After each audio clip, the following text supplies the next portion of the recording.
দার্জিলিংয়ের শেষ দিন খুব ভালো কাটলো। একটু দার্জিলিং টি অর্ডার করলাম, চলে এসছে। দিস ইজ মশালা টি, এটা দিয়ে দে। রেডি হয়ে নিয়েছি, এখনই আমরা বেরিয়ে যাব।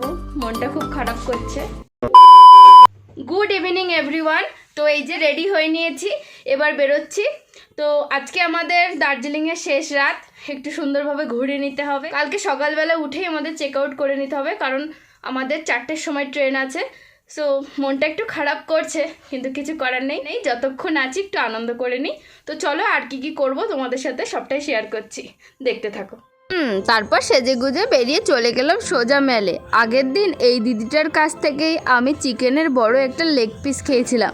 আমার তো টেস্টটা খুব ভালো লেগেছিল, তাই আজকে আবার এসে আমি কটা ললিপপ আর উইংস কিনে নিলাম।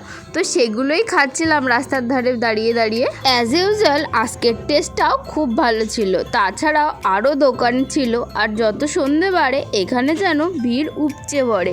এই যে একটা চায়ের দোকানও এসেছিলাম, এখানে নানা ফ্লেভারের চা পাওয়া যায়। অনেকক্ষণ ঘুরে ঘুরে দেখছিলাম, কিন্তু খুব দাম বাড়ায় আমি আর এখান থেকে কিছু নিইনি।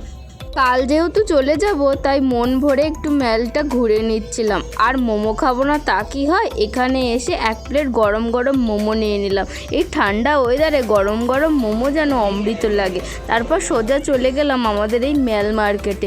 এখানে এসে তো দেখলাম এত ভিড়, বাপরে বাপ, কি মতো এখান দিয়ে হাঁটা যাচ্ছে না। পুরো দার্জিলিংয়ের লোকই মনে হয় এই মার্কেটে চলে এসছে। আমার তো এক ঝটকায় এরকমই মনে হলো।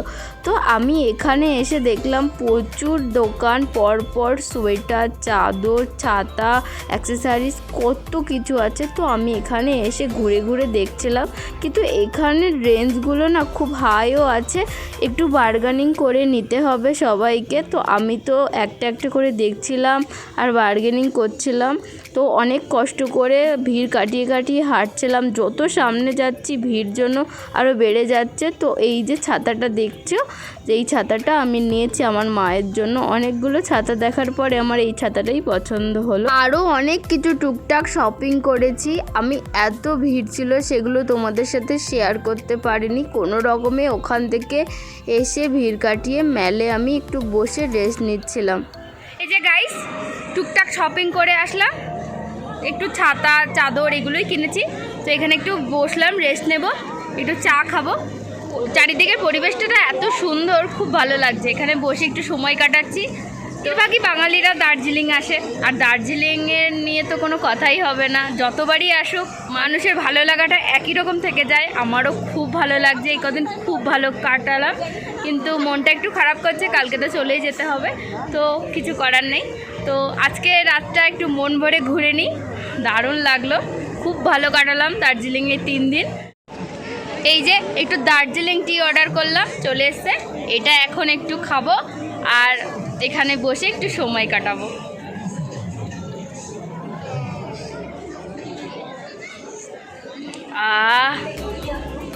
দার্জিলিং টি খেয়ে মনে পড়লো আমাকেও বাড়ির জন্য কিছু চা কিনে নিয়ে যেতে হবে। তাই সোজা চলে গেলাম, পাশেই একটা চায়ের দোকান ছিল সেখানে। তো এখানে দেখো গ্রিন টি, মিল্ক টি, মশালা টি, অনেক রকমের টি ছিল, সবাই নিচ্ছিল। তো দেখে তো মনে হলো ভালো, আর সামনেই দাঁড়িয়ে প্যাকিংও করে দিচ্ছিল। তো আমি এখান থেকে বেশ কিছু চা বাড়ির জন্য কিনে নিলাম। कितना करके इतना 400।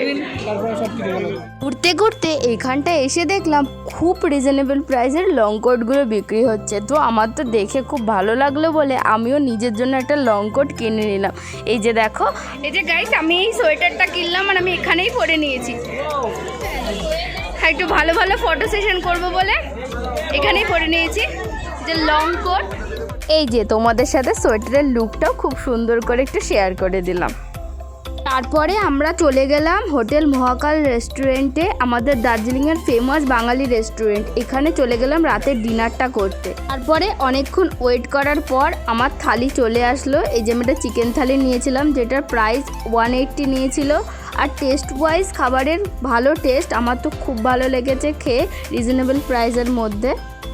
আমাদের পুরো ঘোরাফেরা হয়ে গেছে, খাওয়া দাওয়া হয়ে গেছে, মেল অলমোস্ট অফ হয়ে গেছে, কারণ 10টা বাজতে যাচ্ছে। তো আমাদের দার্জিলিংয়ের শেষ দিন খুব ভালো কাটলো। তো এবার রুমে চলে যাচ্ছি। কালকে সকালে চলে যাব। তো দার্জিলিংকে লাস্ট বারের মতো টাটা, আসতে বছর আবার হবে। খুব ভালো লাগলো ঘুরে। তো দার্জিলিংয়ের ব্লগ এখানেই শেষ। কালকে যাওয়ার সময় কিছু তোমাদের সাথে ভিউ শেয়ার করব। তো বাস, okay bye. Hello everyone, good morning. এই যে রেডি হয়ে নিয়েছি, তো এখনই আমরা বেরিয়ে যাব। মনটা খুব খারাপ করছে, বাইরের ভিউটা, বাইরে এখনও কুয়াশা, সেই জন্য ভিউটা খুব ভালো করে দেখা যাচ্ছে না। আমরা এখন কিছু ব্রেকফাস্ট করব ট্যাক্সি স্ট্যান্ডে গিয়ে। তো ওখান থেকে ব্রেকফাস্ট করে তারপর বেরিয়ে যাব। এই 3 দিন ঘুম থেকে উঠে জানলার বাইরের ভিউটা দেখতে এত সুন্দর লাগতো, সে আর কি বলবো। খুব মিস করব। ঠিক আছে, মন খারাপ করে লাভ নেই, আবার আসবো। ওকে, টাটা দার্জিলিং। তারপরে সোজা চলে গেলাম সকালে ব্রেকফাস্ট করতে। ট্যাক্সি ধরার আগে চলে আসলাম এই রেস্টুরেন্টে। কালকে রাতে খাওয়া দাওয়া করেছিলাম, তো সেখানেই আসলাম। তো সকালবেলা নিয়েছিলাম রাধাপল্লবী কচুরি। তারপরে চলে আসলাম ট্যাক্সি স্ট্যান্ডে, ট্যাক্সি ধরে নিলাম। তো এবার চলে আসলাম পাহাড়ের সৌন্দর্য দেখতে দেখতে জলপাইগুড়ির উদ্দেশ্যে। তো ভালো লাগছিল, কখন যে সময়টা কেটে গেল আর জলপাইগুড়ি পৌঁছালাম বুঝতেই পারলাম না। আমরা এনজিবিতে এখন চলে এসেছি। এবার দুপুরের লাঞ্চটা এখান থেকে করে নেব, করার পর তারপর আমরা ট্রেনে চলে যাব। তো এবার লাঞ্চটা করে নিই এখান থেকে। অনেকটা দুপুর হয়ে গেছে, অলরেডি 2 বেজে গিয়েছে। তো এখান থেকে থালি একটা অর্ডার করেছি, থালি আসলে খাওয়া দাওয়া করে নেব। এই যে আমার থালি চলে এসছে। ফার্স্টে আমি ভেজ থালি নিয়েছিলাম, তারপর ভাবলাম একটু মাটন খাওয়া যাক, তো তার সাথে একটা মাটনও নিয়ে নিয়েছিলাম। তো টেস্ট ওয়াইজ খাবারের খুব ভালো ছিল। আমি তো ওখানে তাড়াতাড়ি করে খাওয়া দাওয়া সেরে নিয়ে সোজা চলে আসলাম ট্রেনের কাছে। অলরেডি আমাদের ট্রেন দিয়ে দিয়েছে, এবার আমরা উঠে পড়বো। তো দার্জিলিংয়ের ব্লগ আমি এখানেই শেষ করছি। টা বাই বাই করে আমার সফর শেষ করলাম। তো ভিডিওটা এইটুকু, ভালো লাগলে লাইক কমেন্ট শেয়ার সাবস্ক্রাইব করতে বলো না। টাটা।